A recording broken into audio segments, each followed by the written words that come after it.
top 5 things that rock about being a plumber. I started plumbing before I got out of high school. Actually, quit high school, started plumbing, got back in high school, graduated, got back into plumbing. And don't get me wrong, I've done other things along the way, but plumbing rocks. And there's a lot of good things about it. Now, don't get me wrong, there's things about it that suck, and as long as you remember that, you're gonna be okay because you learn how to address them, you learn how to deal with them. Plumbing is really, it's a great trade. You're always gonna have work. They're always building things, and people's plumbing is always breaking. What you gotta do is you gotta figure out what kind of plumber you wanna be.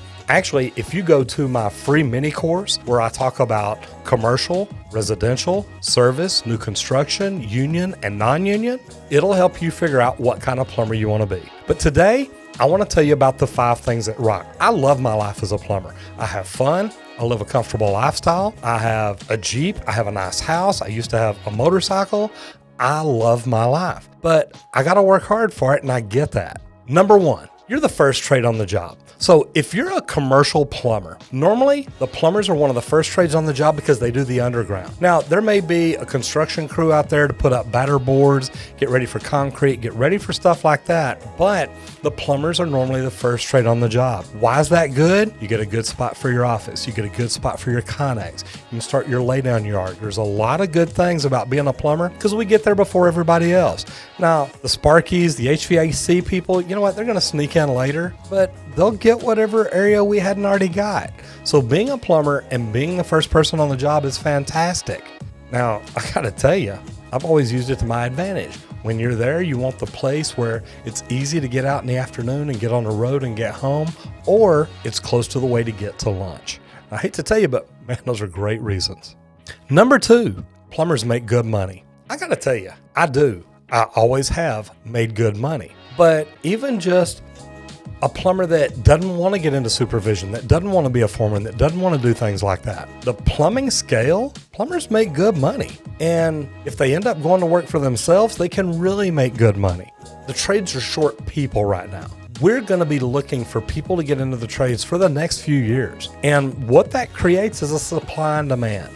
And if you think about it, if we're short plumbers now, people that get in now, well, 5 years from now, when all us older guys are retiring, you guys are going to be the cream of the crop, and you're going to be in position to make really good money. I talk about it in my lives a lot. And if you've never jumped into one of my lives, jump in on Monday afternoon, 4 o'clock Central Standard Time, because we do lives and we have people get in and we talk plumbing.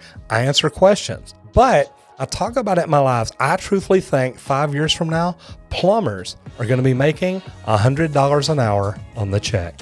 Guys, I'm telling you, it's a supply and demand thing. I think we make good money now. Wait 5 years when there's not as many plumbers and there's more need for them.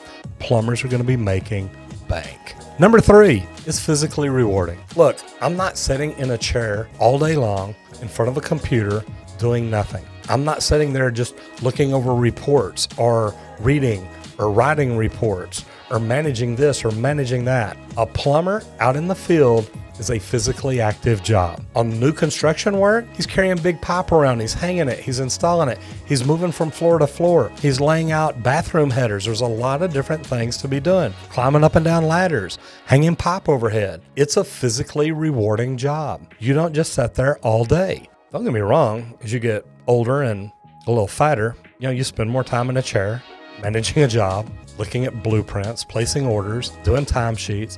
It can have its downfalls there, but for the most part, for most of my career, it's been physically rewarding because I've been physically active out in the job, out in the field all the time.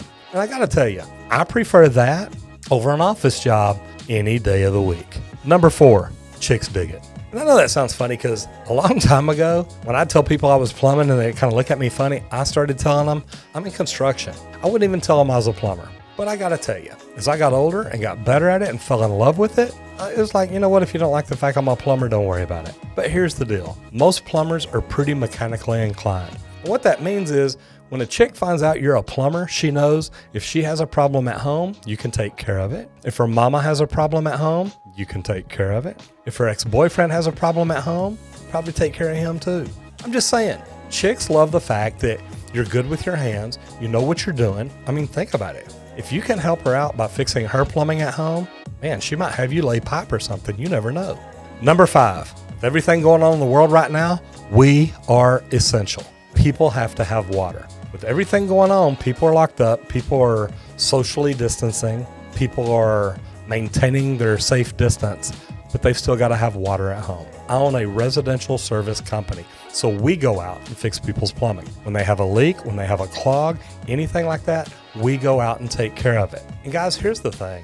It's always going to be that way. It doesn't matter what happens. People have plumbing problems at home. They're going to need a plumber. Now look, I've made a ton of videos teaching people how to fix their own plumbing, but there's a lot of things people can't do.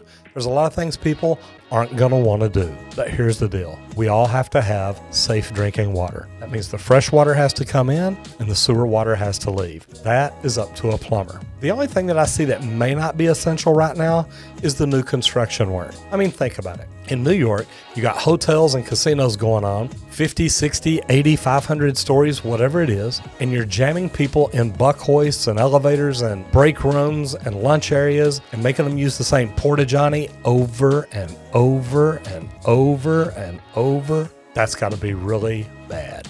So think about it. Maybe construction sites may not be essential, but a repair plumber is, commercial or residential. If people have water problems at home or they have water problems at work, think about it. Restaurants, they need a plumber.